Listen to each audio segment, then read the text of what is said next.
Hey everybody, how's it going? Welcome to this Demystifying Post-Production series. I'm joined with master trainers Lionel and Dustin. How's it going, guys? How are we doing? Yeah, Hello. it's going amazing. Yeah, It's going very Good, well. good. I'm excited to be here, Yeah. to be kind of hosting and just observing this great series that you guys have been running. So, hey to everyone in the chat as well. Hey to Bern, Isaac, Hannah, Rob, all you guys are saying hello. Happy Valentine's Day as well, as some people are putting in there. As we know, it is the 14th of Feb today. So, yeah, happy Valentine's Day, everyone. Hope you're all doing well. So, a couple of things before we get into this. As you guys know, we have a events page on the maxon.net website. And as you can see here, as I'm sharing my screen, we have a whole range of stuff going on. Like we're hitting 2022 with a bang. We've got this current series, which is Demystifying Post-Production, with all things to do with essential motion graphics. And this is going to be week 2, so part 2 of that today.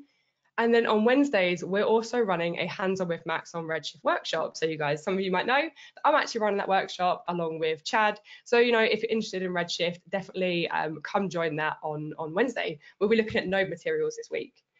And then every other Thursday, Max is doing a whole show on color. And then the opposite Thursdays, you guys probably know already, we do an Ask the Trainer live. And at the moment, we're going through all the different certification topics. And so we're looking through some really interesting stuff over the next few weeks to get you guys certified if you want to. And then last but not least, we have VFX and Chill, which runs every Friday. So, you know, you get to see our lovely faces so many times over the next few weeks. All of these sessions as well, including last week's demystifying session, can all be found on the Maxon Training Team YouTube channel. So we like to record pretty much every single webinar that we do, and we just throw that onto our YouTube channel. We kind of have different playlists for a bunch of different things. So feel free to check that out if you've ever missed anything you want to catch up. And finally, if you check out in the handout section, you will get all of the links that we just talked about, including links to the project files for this series. So I know, Lionel, Dustin, have you guys been uploading like project files for this course, or is it sort of like at the end of the session this gets done? What have you been doing it? At the end, yes. At the end? All right, perfect. So yeah, guys, you can grab the download files and you can follow along. And yeah, check that out. What I will hand over now to Lionel, who is going to be talking about and going through some incredible stuff that I believe you were doing for the holiday animation. Is that right? Yes, that's it. Perfect, great. So what I'll do, so guys, keep your questions in, keep them coming. Like what we'll do, we'll ask all these questions that you have as Lionel goes. And in the meantime, let me just chuck this over to you. Do. Where are we going? Okay, cool. In here, Lionel. Sweet. So I'm just going to chuck that over. So Logan Is was it saying working? last week was amazing. So I think is Lionel ready to show us some more magic? Absolutely, he is. Yes. Perfect. Well, welcome everybody. So yes, we're going to talk about clothes and how to how to play with clothes with Cinema 4D, a little bit with X Particles, but you'll see that with Cinema 4D we can do a lot already. And we're going to do some animation, abstract animation about this piece of cloth you can see here, and also we'll see a trick, so how to fake it on the shirt, on the t-shirt. Actually, that's the t-shirt you can have with the code, the Maxon t-shirt, and how to make it for real. Well, we'll see. Anyway, let me show you what part of the clip it is. It was this tiny piece here. So yeah, just after that, we have this kind of slow motion cloth spinning around. And also toward the end, there was the t-shirt. Oh, just before. Yeah, this one, which was clearly a blink to the community because we do love t-shirt. And this is actually for this one, we used a fake technique. This is not really cloth, as you will see. because there are some constraint if you're using real model. We will see how to avoid problem with that. Okay, so let's move on. And we'll see first how to do some very simple abstract cloth animation using Cinema 4D inbuilt tool. So here, as you can see, I have already something working. And you can see it's almost real time. And we have already some nice animation, nice wrinkle. It's very easy to set up. And we'll see how to do it also with X particles, because with X particles we'll be able to have more control on the cloth. Okay, so let's start. So I'm going to, yeah, so this works with Cinema 4D's inbuilt tool. It works with, well, since R13, I think. So it works with any Cinema 4D you can find. It's very old stuff, actually. The cloud inside Cinema 4D are old tools. So we're going to create our piece of cloth would be a plane. I'm going to put it on the x-axis, so we will see forward. And we're going to make it 800 centimeter. So no, the other way around. So 400 by 800. Okay, something like that. I'm going to get rid also of the work plane. And we want to take care about the segments first, because it's very important. It's going to give you the final look. Meaning that if you have too few segments, it won't work. If you have too many, it won't work either. So you have to find the right balance. Well, it's going to work, but it's maybe not going to do what you want to do. Okay, so usually you need to have a few. So let's go for 60 and 30. And it's the other way around again. So 30, 60, or maybe, no, I think that's fine. So 30, 60. And this is dense enough. What's important with cloth? It's very important to know that you're better off with perfect quads or almost perfect quads. You have to be careful about the topology. It must be really clean. For example, if I wanted to do something with the sphere, I would have some big problem with that. The pole, complex pole, meaning that we have endpoints sharing many triangles. That's pretty bad. It's going to work again, but it's going to do some bad results. So you'd rather want to work with perfect quad. And well, for a plane, of course, we have perfect quads. So you need to make it editable. That's why it's important to guess right at the beginning, because depending, it's going to be difficult to add or remove segments because it must be made editable. So I'm going to hit C, and now we're going to add our tag. So right click, and in simulation tags, it's going to be the cloth.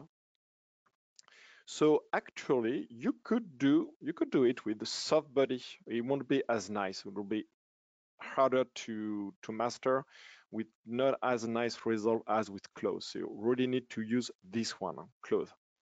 Okay, now I have put this one. If I hit play, we'll have a problem. It's going to fall down because there is some gravity. And the gravity, it's also a trap, because it's not the gravity we can find in the preference of the project. It's not here. It's not in the dynamics. It's another system. It lives separately from the rigid body and so on. So it's hidden. Well, it's not really hidden, but it's here inside our tags in forces. And you're going to put the gravity to 0. Now it's going to stay put. Okay, and because there is no force, nothing to move it, it's going to stand perfectly still. So if we want to do something with it, we want to have our cloth like moving in the air, we're going to use all the forces we have in the simulate menu here, forces. And we're going to use, of course, the turbulence at first. So turbulence, as soon as I've put turbulence into the scene, if I hit play, there's going to be something happening. So it's very, see, it's tiny. We don't see much because we need to increase the strength. And again, and especially we're going to change the scale, but you see some things happening. It's moving, the geometry. So actually a scale of 0 is not going to work. You will want to change the scale to have a real control on the scale. So here 7.2, you see it's getting more interesting. And if I increase the strength, okay, and we can see we have already some wrinkles. Of course, if I put a smaller scale, it's going to be smaller. If I want to have big wrinkle, I'm going to use a deeper, stronger scale. And we can see now it's moving. Okay, so this problem here is not a problem. That's because of the font tag. Our font tag, which is this one, which is going to shade our polygon, make them look smooth. It's meant to work with the cube or something like that with these settings. So we're going to just uncheck the angle limit. It's as simple as that, because a tissue, a cloth, it's going to fall onto itself a lot. So the angles are going to be, the angles between the polygons are going to be very high, and you don't want to have a front break anywhere, so you just uncheck the angle limit. We still have some weird shading here. I don't know if you can see it with the stream, but we have some weird issue because this is still rather low poly. But at the end, we're going to use a subdivision surface, which is going to solve everything almost. NA to go back, you see now it looks perfect. The good thing is that the simulation is going to take place on the low poly, this one, and we have this subdivision at the end to make everything nice. So I'm going just to uncheck, but just to show you, with or without, it's almost the same speed, but I do want to see our cloth. It's going to be slightly faster. Okay, so our plane now, we do have some interesting settings. I'm going to increase the length time of the scene. If I play, we will see that after some time, it's going to fall onto itself. Yes, it's already happening here. All right, so there's nothing by default to prevent the cloth to fall onto itself. And well, you could just hide. Well, it's difficult to hide here because at some point it's going to be everywhere. So you could hide a bit, but the real solution is to use here in the expert tab the self collision, and this is going to impact a lot the performance. So let's see if I go to option. No, now I think now it's in display or view. Yes, view, configure, shift V. On Cinema 4D 24 and so on, it's in option. Okay, so shift V, I want to see on my HUD, I want to see the frame per second. So just check how fast it is. And you see it's very, very fast. Actually, I'm impressed. Yeah. Okay, so it's very, very fast. But as soon as I check this self-collision, well, you see 16 frames per second. But now it's not going to fall onto itself. So that's important. If we take a look here, see, no self-collision. So at some point, yeah, you're going to use it anyway. All right, so we could be happy with that because it's interesting, why not? But I want to have a more controlled look. So what I did, it just use, I'm almost finished, it's really simple. I'm going to use here in the simulate, the forces, we have the rotation forces. So the rotation is a vector, I'm going to move it here, and it's going to rotate along the z-axis. Many stuff inside Cinema 4D works on the z-axis. So if I hit play, so I unchecked the turbulence.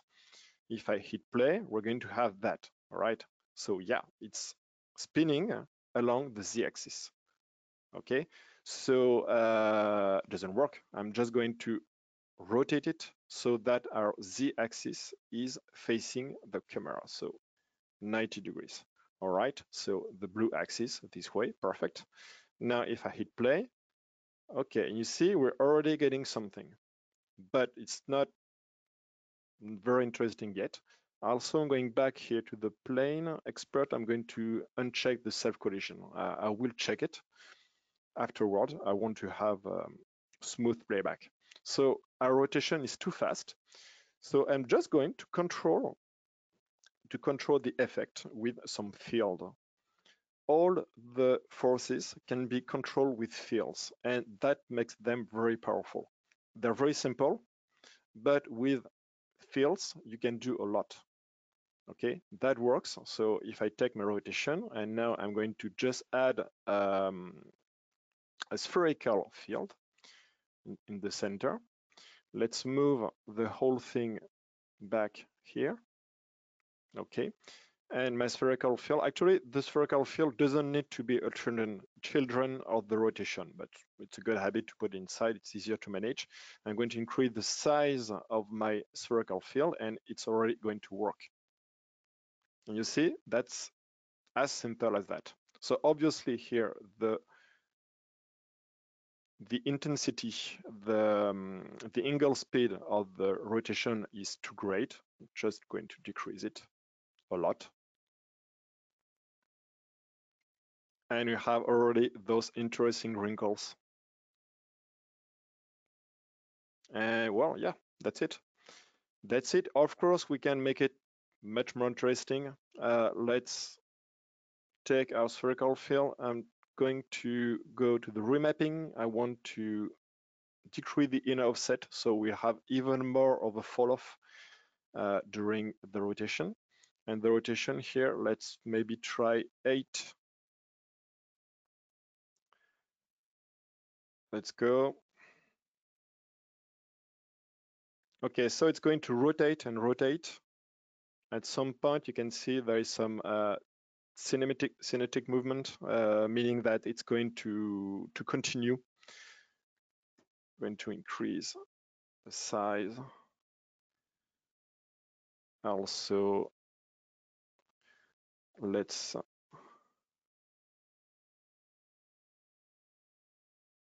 okay, and at some point we could just animate this. So let's maybe at this point put a keyframe here on the angle speed. Let's wait a few frames and let's put it to 0. Let's go back to the beginning.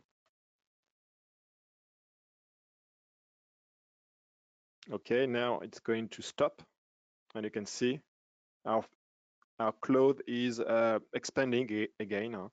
And I'm rather lucky because I still, yes, no, there's still no intersection. That's pure luck. If you have some intersection, of course, you just have to check here our self-collision. Okay, so there is many other interesting thing inside here we could spend time on. I just wanted to show you simple stuff. We will move on to more complex stuff. One I could show you is here the drag. The drag is some kind of dampening of the forces, meaning that it's not going to be that affected by the rotation. Well, it's going to drag, yes, as its names implies. Be careful with it because, well, if I put 50%, I think it's going to destroy everything. Yes, right, you see. It's moving. It's interesting. You really want to control. You see, we can have those very, very subtle. I don't know if you can see it clearly, but we have some kind of star shape, twisted star shape because of the very strong drag. But if I put it to 2%, maybe it's going to limit the effect a bit, and we can have some more interesting folding, maybe. Yeah, you can try with that. And of course, we could add some wind and so on, but it doesn't make sense for this piece.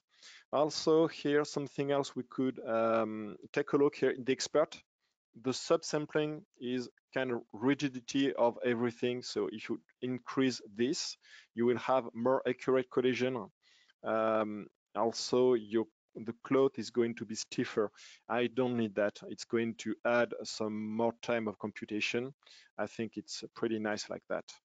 Let's go back to the forces. I'm going to put the drag to just 1 or maybe 0.5.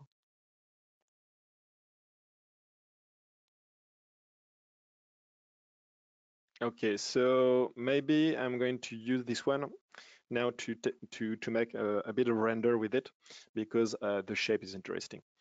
Okay, let's create a camera. So yeah, now we're going to see how to render this with Redshift. Just want to show you something very interesting, which is the sheen parameter, which has been added, I think, 6 months ago only, and which is very important to make good cloth. It's going to make some velvet, some satin, silk cloth material. It's very easy to use. You just have to understand how it works. So maybe, yeah, if there is some question I can answer, maybe, or not, I don't know. Yes, we have actually. I was waiting for when was going to be a good time. Go ahead. But yeah, so yeah, we've had a couple of questions come in actually. So first of all, someone was asking about your PC specs. I know we do love answering that question if you don't mind. Yeah, it's a good computer. Actually, I tried this file on my other computer, which is also good, but this one has a very, very good CPU. It's a Ryzen. Oh, I forgot the. Let me tell you. It's a 12 core computer. Yeah. So it's a Ryzen 5900X. So it's 12 core. It's pretty cheap for what it does. It's really, really fast. I mean, for rendering and for viewport, it's rather incredible. And the graphic driver, the graphic cards, I have two graphic cards, a 2080 and a 1080. So that's pretty good, but not that good. Well, it's everything. I mean, it's already some good graphic cards, but it's not the very latest, especially this one. Yeah. And you will see it's very fast nonetheless for what we do. Redshift is pretty fast even with older graphic card. Actually, 1080 I would say is sufficient, is enough for most people already. And I think the 1080 must be 5 years old now, 4 or 5, I don't Cool. know. Yeah, I was going to say that playback is nice inside the viewport, isn't it? So there was a couple of other questions actually Yeah. relating to this particular scene. So is there a performance benefit to subdividing after setting up your simulation instead of having more subdivisions in the initial object beforehand? Is that so you get better performance and better playback and then you subdivide afterwards? Yes, exactly. Actually, there is always with clothes a sweet spot you have to try. So here I know it's pretty good because, of course, I tried with it many times. And if you're going to the more subdivision, the finer the detail, but all the dynamics are going to change. Meaning that if I do another plane, like 100 by 50, this one was 60 by 30, I think. Yes. So if I just double or 1 times 5, I mean 1.5 times higher, the dynamics are going to behave very differently. It's not going to be this one with more details. It's going to be completely different. You will have to check your settings, so it's going to work differently. That's well, something with all cloud system we have to be aware. You have to be careful. And yeah, the finer details you have, the more subdivision, the finer detail, and the more unstable and slow the simulation is going to be. That's why you Yeah. have to find the sweet spot. If you have too low, your mesh is too low, well, it's not going to give you anything interesting. You won't have nice wrinkles and so on. But you can see here with my, actually, if I just uncheck here the plane, you can see it cannot have finer wrinkles. There is not enough subdivision. Okay, that's, I think, almost the best I can get. But then subdivision surface here is just going to smooth our result. Okay, so it looks nice. We have a good compromise of fine details and speed. I think the actual, the final cloth piece I did was 100 segment by 60, something like that. Okay, great. That's great to know. Thanks. One more quick one. So Yeah. when you enable the self collisions, does that keep it from clipping, or does it also keep it as a buffer? I don't understand. What do you mean? I'm not 100% sure of that, but so when you enabled self collisions, does Yes. that prevent it from doing that sort of the clipping that happens sometimes in cloth? They're like the intersection. Yeah. Yeah, yes. I absolutely. Well, it's not foolproof, meaning that it can intersect anyway if you have very strong forces happening, but it's intended to do that to prevent any clipping.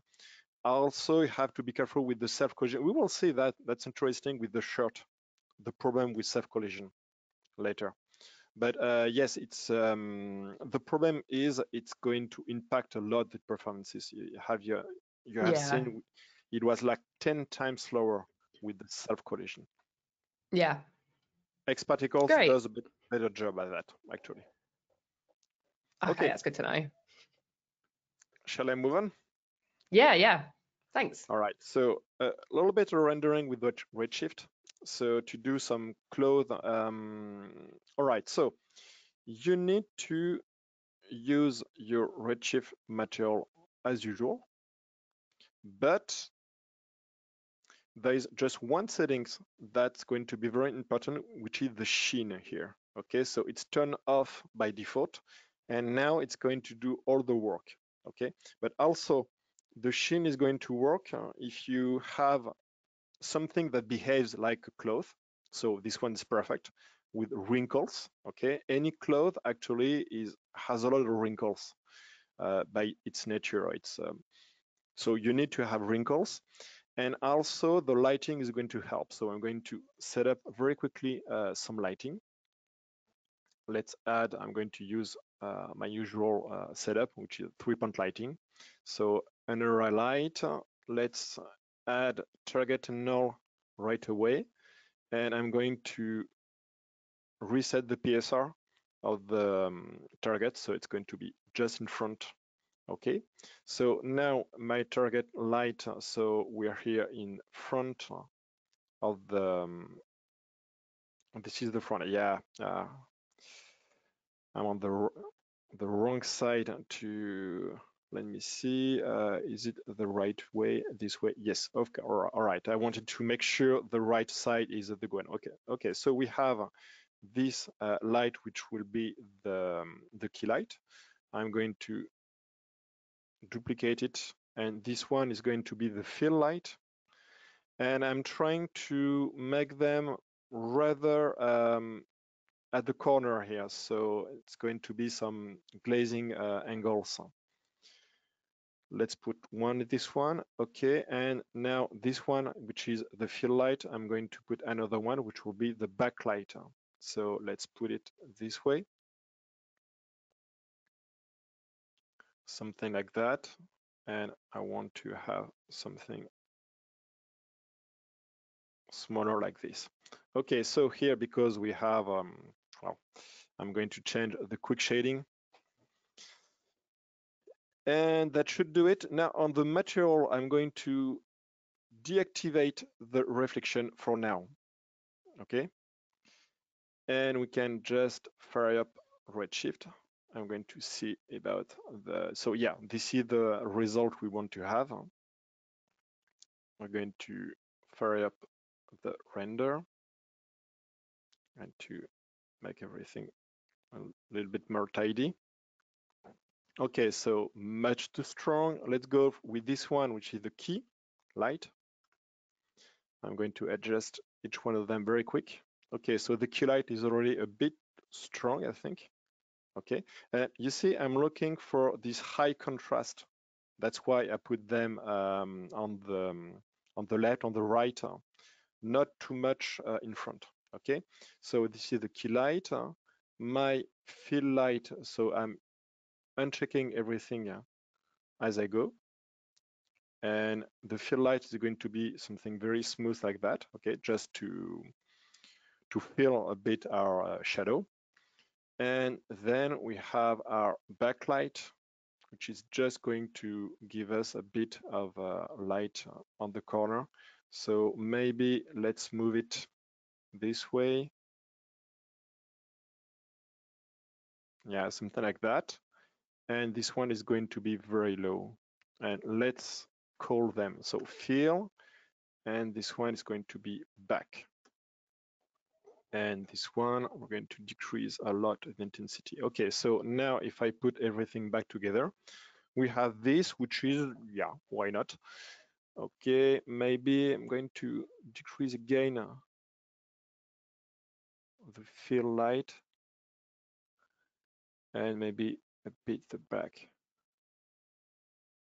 Okay, that should do it. Okay, so now with our material, I'm going to make some kind of blue blue velvet material. And you will see anyway, velvet, silk, satin, it depends on the sheen parameter, you will see. So I'm going to let my reflection to 0 for now. So I'm just going to hide here. There is no reflection. This is just pure diffuse. So let's do something blue. And of course, I need to apply the material. Otherwise, I won't see anything. All right. Okay, so some blue material, very dark, very desaturated. Okay. Okay, so we have this. And now if I take my sheen and put some weight on the sheen, you will see the velvet, well, the velvet effect I would call. Okay, this is the sheen. And it's going to be more apparent at the glazing angle, meaning when our light is almost perpendicular to the surface. So usually when you're going to use some sheen, you're going to use the same color as your diffuse, but brighter and a bit more saturated. So I'm going to take my color here. Let's take this one. Okay. And now let's go inside and I'm going to have more value here and maybe a bit more saturation, not too much. And you see we have this effect, which is the sheen. So you see it's almost white. Okay, so this is the width of the sheen. If I decrease the weight, you see it's very different. And then we have a roughness, and the lower the roughness, the tighter those highlights here are going to be seen. And if you increase it, it's like your material is more fuzzy and the light is going to be scattered along the surface. And that makes our effect. Okay, so now maybe because this is too dark here, maybe I'll just add a dome light, a plain old dome light. I'm going to deactivate the background and let's decrease a lot the intensity, that just to, yeah, to have here not so dark shadows. And this is it for our material. And let's maybe increase a bit now the intensity of the key light. And because the more contrast you have on your lighting and stronger the effect of the sheen. Okay, let's go here. Again, if I just decrease the sheen, you can see it's very different. Okay, so that's cool. We can make it even cooler. by using now a bit of reflection. If I go back to my reflection and add some weight, okay, now it's some kind of plastic, just ruins the effect, but bear with me. I'm going now to have the color of the reflection, so it won't be physically accurate, but who cares? Again, we're artists, we're not scientists, so we can make some, well, decide to do some, have some creative art, well, to be artist. So I'm going to take my reflection here and just pick the same color. Okay, so already it's better. If you just increase the roughness, it's going to be interesting given those are highlights, but there's even more interesting to do. I'm going to use the anisotropy. So the anisotropy is going to stretch your highlights along a direction.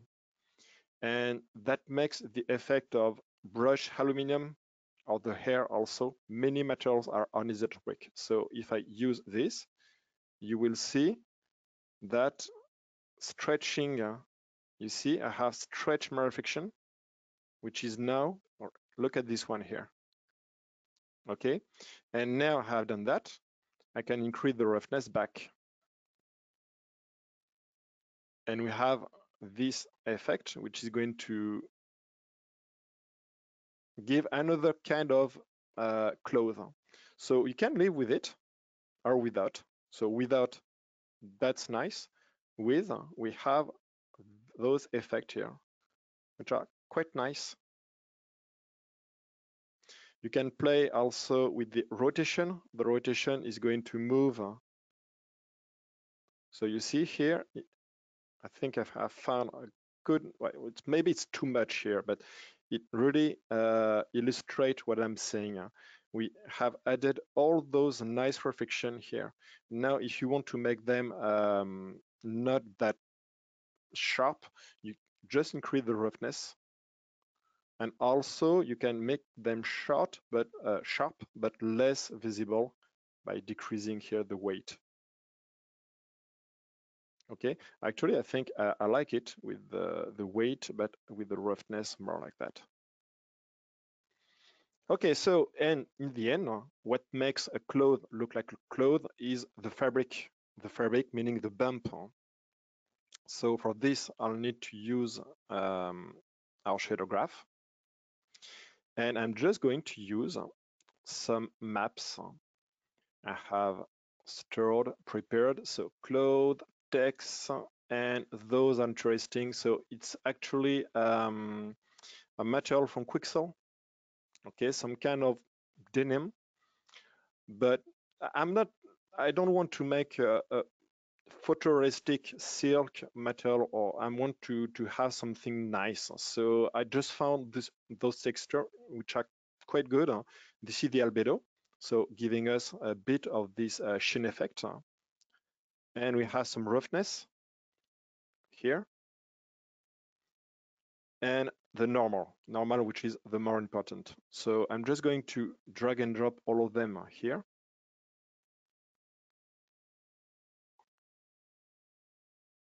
Okay, and I'm just going first to play with the normal. So we'll see with just the normal, you can have a nice effect. So Shift C to add a bump. This is going to be a normal bump. So here, tangent space normal. I'm going to plug it. And yes, something interesting you will see. I'm making a mistake on purpose. Can you spot the mistake? So here's a bump. So it's, yeah. And well, as usual, it's tricky. There is something weird, don't you think? About the blue here, it's weird. Why not? It could pass because why not? But the problem is my normal here on auto space. Well, it doesn't work auto space. You really need to be careful about normal map. You can make the mistake. Well, you cannot, but it's you can live with it with other texture, but with normal map, it's really bad. You need to change the color space to raw. and it's going to change and give us this nice texture you can see here. I'm going to zoom in the image so we can see more of the texture. You see here this effect. I don't know actually if you can see it with the stream, but we have some texture that wasn't there before. And that's Yeah, we can see it. It looks great. Cool. I'm always worried that it's stuttering and with low definition with streaming. We don't know. Yeah, We no, it looks never great. We know can see it. what we see. So here that could be enough, but I'm going to plug in the albedo also. So here on the material diffuse, and you see it's going to give us more of this effect because it has some fake sheen added on top of the one I'm using. And yes, of course, if the color had been very different, I would have needed to change here on the reflection and the sheen. Be careful with that. You can have some interesting result if you just change your color to something very different. See, it can be cool, but yeah, let's go back to the one before. Okay, and the roughness needs to be in raw also. And let's go to the reflection roughness. I don't think that's going to make a big difference. Oh yes, it does. And that's it. We have our material. That's easy to play with, to change. And if we wanted, we could even add some more details on the bump to make some fake wrinkles with the bump. That could be a good trick, but I'm not going to do it. And that's it for cloth material. So that will work in any condition. Please remember that the sheen effect is something very common. You can find it on many materials. And also the anisotropy is something you can find on many materials, also metal, hair, and some plastic also. It's very interesting to know how to use it. All right, so let's move on. Time flies. It's already 43, but I think I'll have time. Maybe there is some question I could answer. Yes, we do actually have a couple. So keeping it on this sort of theme, Logan was wondering, does the sheen work similar to the Fresnel node, or is It's it a very, different sort of thing? yes, it's very similar. Before we faked this effect with Fresnel and other stuff, it's very similar, but it's quite different because we have this roughness parameter.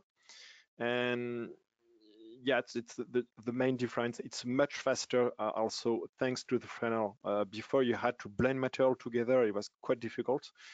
This one is very fast. That's what I like with the render is very, very fast. Yeah, and it So looks, honestly, this looks incredible, this material. I love it.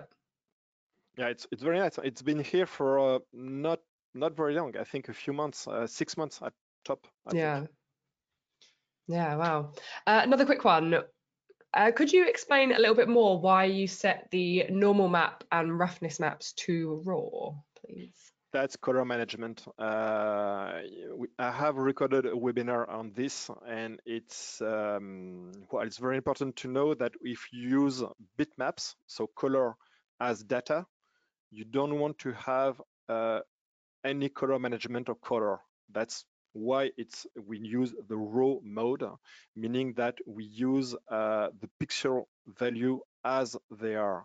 You should watch Max show about this because he's a colorist, and it's one of the topic of his webinar. And yeah, for the roughness map, it's you could. Well, no, I don't want to say it's no big deal to have the wrong color space for the roughness, but you can live with it because you're going to use some ramp and so on. But for the bump map, that's really a bad mistake. It's going to ruin everything because it gave us these very strings. Well, let's see again. If I put it back to auto, which is sRGB, look at this. this is wrong. Well, again, we're artists, so maybe actually it doesn't look that bad, but it's we shouldn't do that. But why not? Why not? Yeah, but like I you mean, said, we're there artists. are. I think that's so important to say, isn't it? It's like personal preference as to how you feel it looks as well. Well, Yeah, if it and was, yeah, go ahead, Dustin. yeah, I was gonna say there's plenty of times, definitely for myself with normal textures, I use raw every time, and that's just because I used to have a tendency very early on to end up with macro shots that look like macaroni and cheese because it crunched the data so hard, and so using raw, especially for things like bump and normals, is heavily important. But there are plenty of times in various workflows for myself where the proper way of using a roughness map, for instance, would be to use raw. But I like the starting point of using the sRGB, like a 2-2 gamma curve.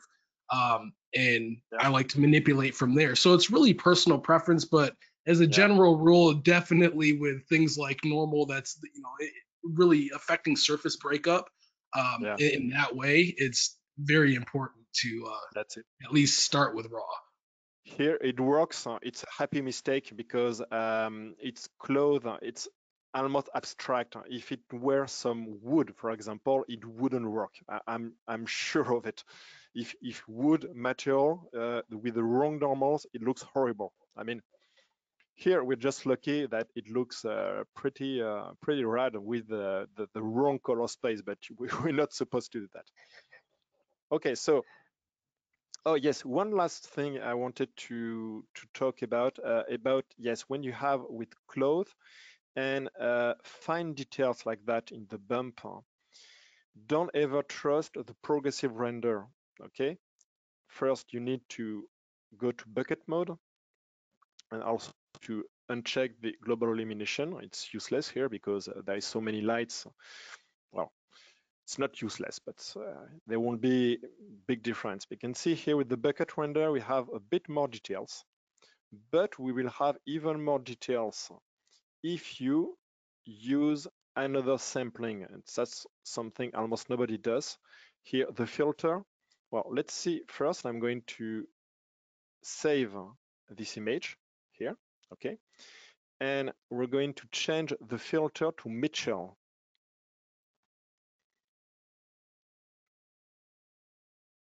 And I don't see if you can see really the difference, but it's crisper now.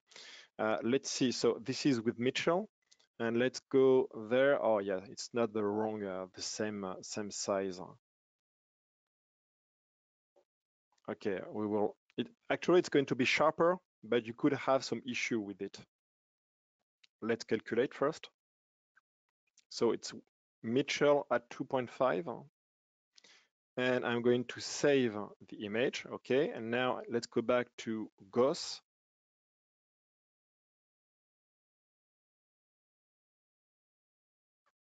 Yeah, it's not as strong as before. That depends so much on your texture and so on.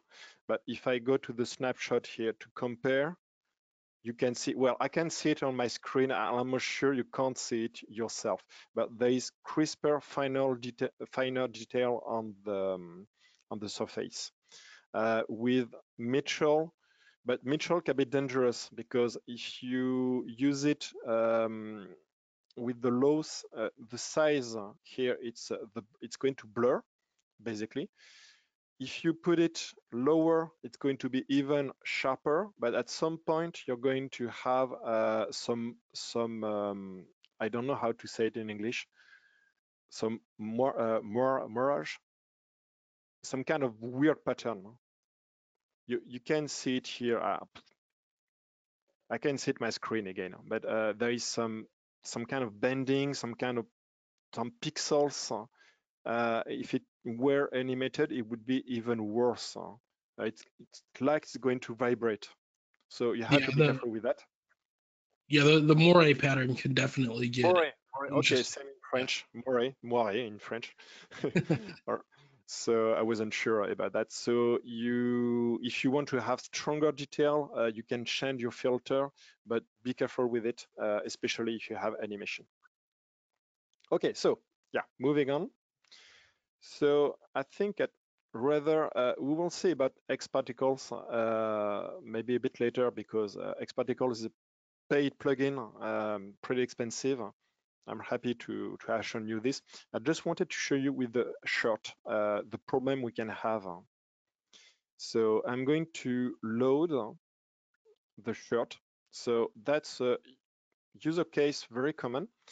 You have a piece of cloth which has been modeled and which is realistic, meaning that we have those seams here, which are real polygons, okay, here. And also we already have some thickness. Here you can see it. And this is going to be very bad if you use it as it is for cloth simulation. This is very bad here for cloth simulation, all this. And this is even worse when you have thickness already, okay? So let's see what happens if I just put on this my cloth simulation tag. So cloth, perfect. I'm going to deactivate the gravity, and let's add some turbulence.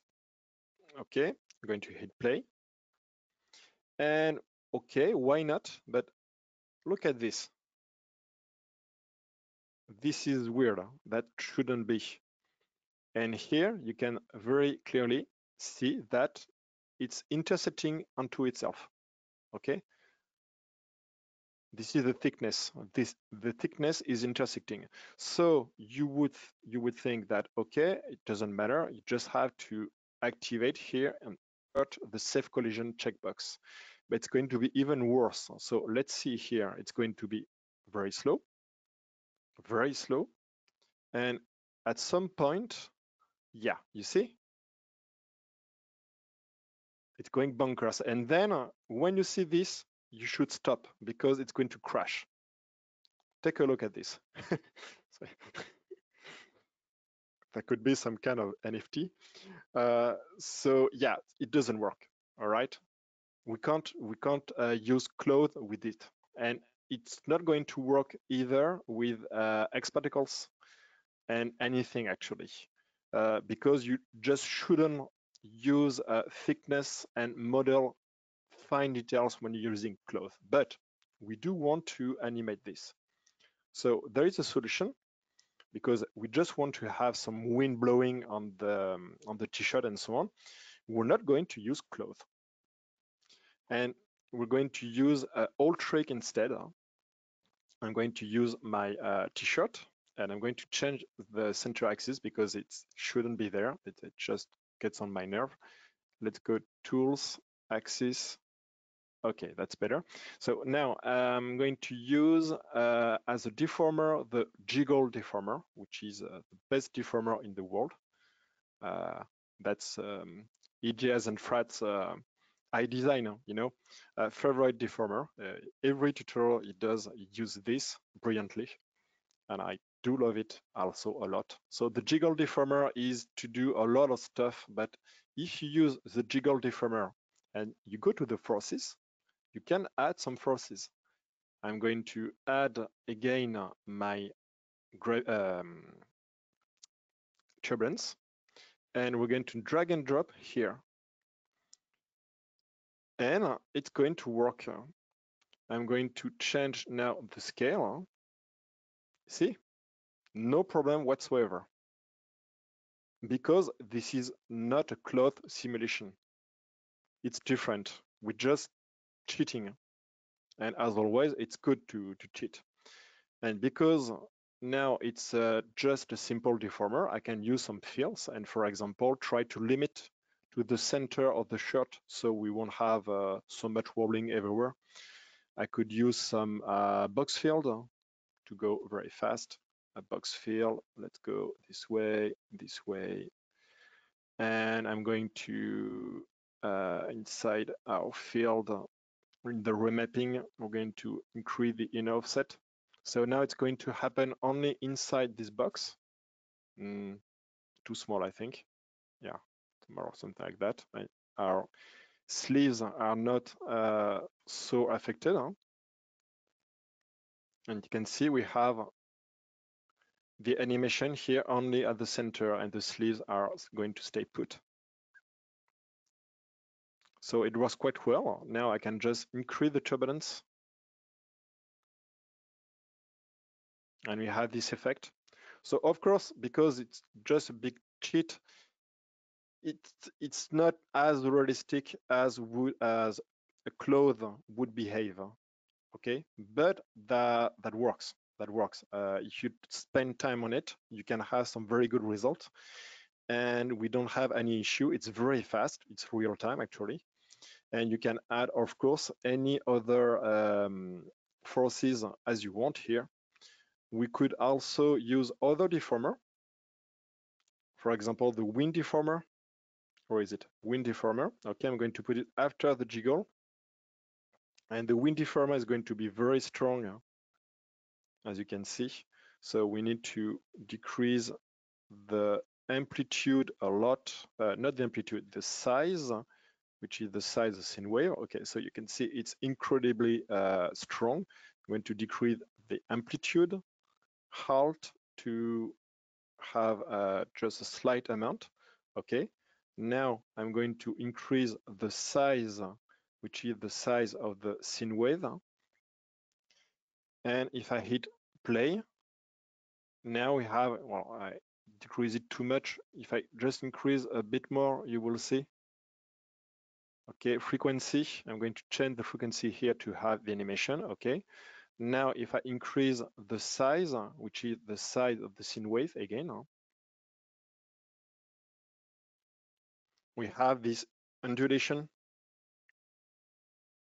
So yeah, it's very very simple. It's a bit coarse actually, but it works again. Some fake dynamics, fake cloth, just using some tricks. And that works, of course, if you want to animate a flag or whatever. And again, we could limit the wind with the same box field.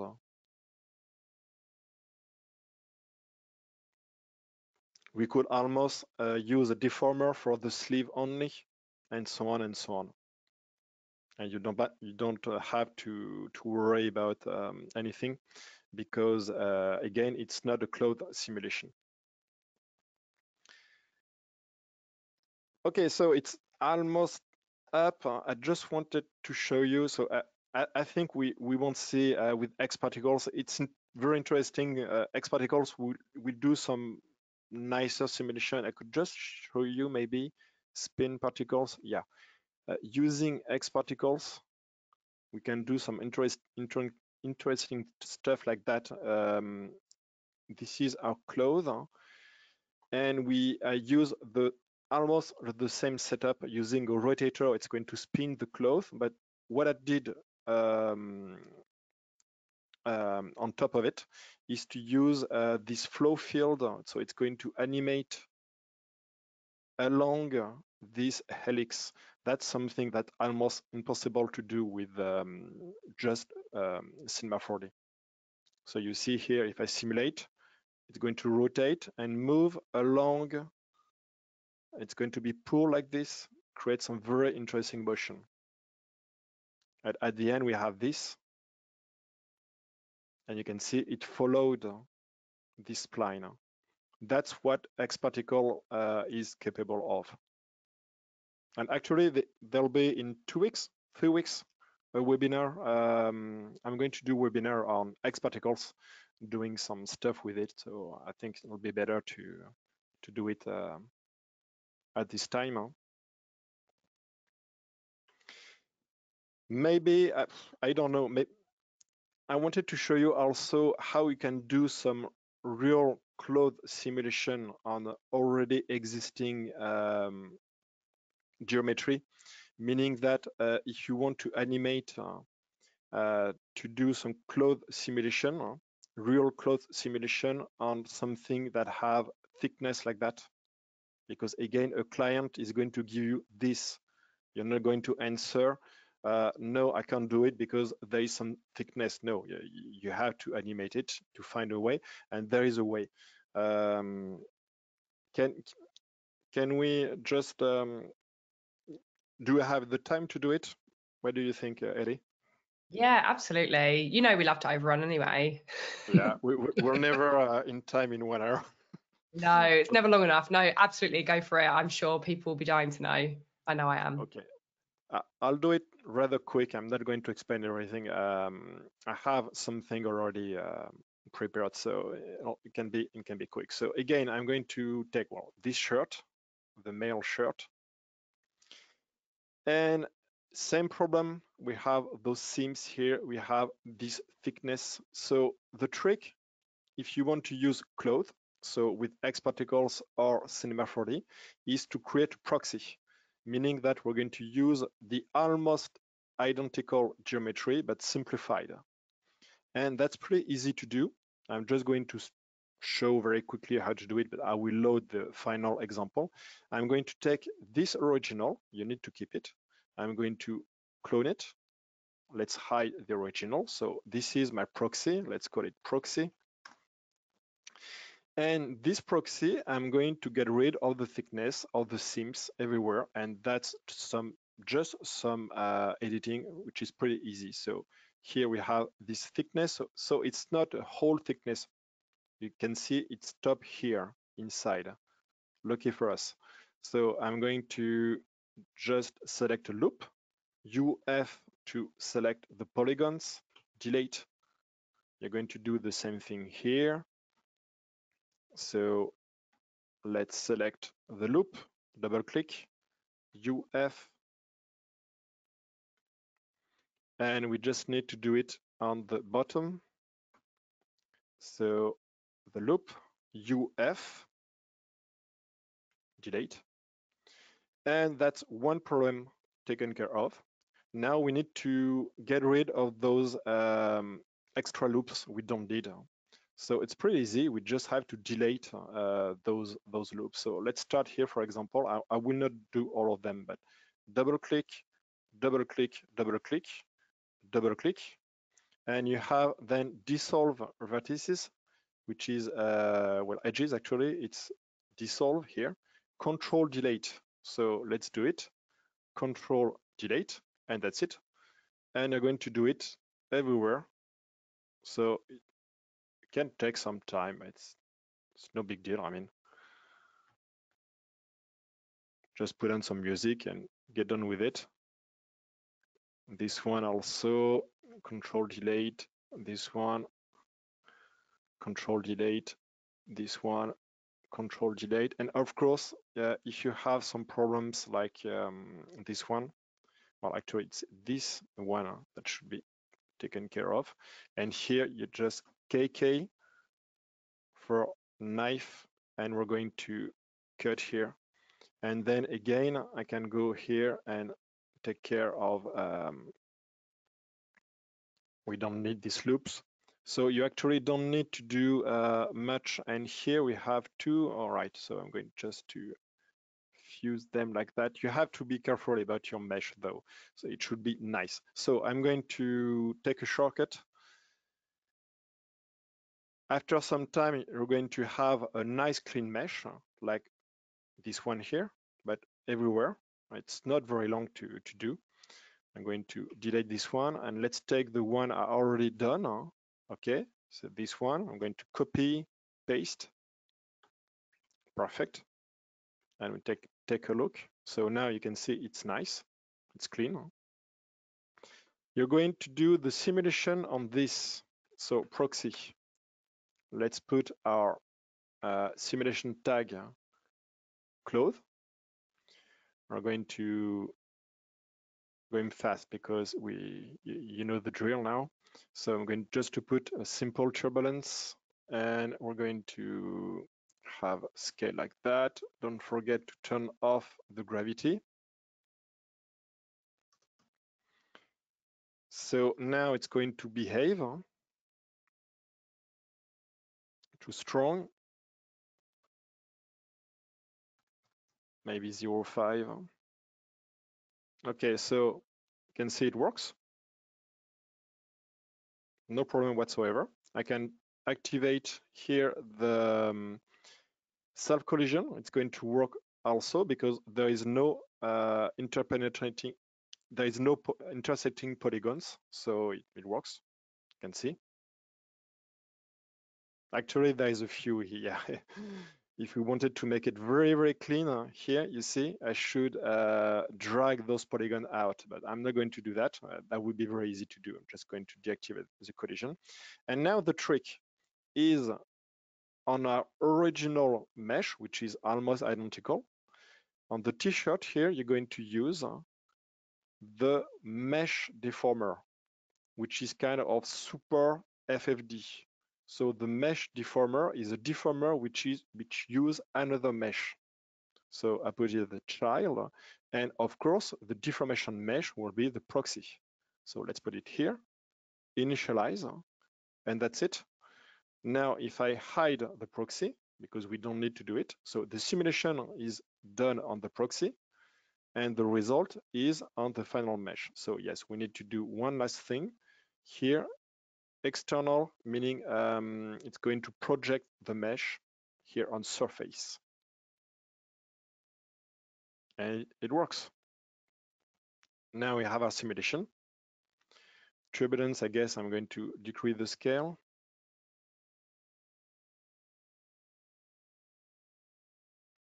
And it works even though it has thickness, seems like that, and so on. So it's a very clever trick that works pretty well. And because now it's a mesh, we can do one last thing. I will stop on this. You can just fix points here. I don't want to have the top, the sleeve, and so on to move. So I'm going to the edge, and yeah, it's already done. But if you go to select outline selection, it's going to select all the outlines, going to convert to point, holding Control. And now on the here, on the dresser, you're going to fix the points, meaning they are not going to move whatsoever. Okay, they are fixed. So set, they turn purple. And we can hide this mesh. We can go back to this one. We can activate our subdivision surface.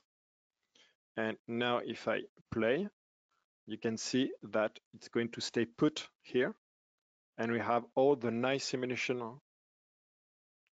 which are clothed simulation, meaning that the vertex are aware of the other and they behave like a cloth is going to do. So the result will be nicer actually than the jiggle. So it's a few more steps, but it works pretty well.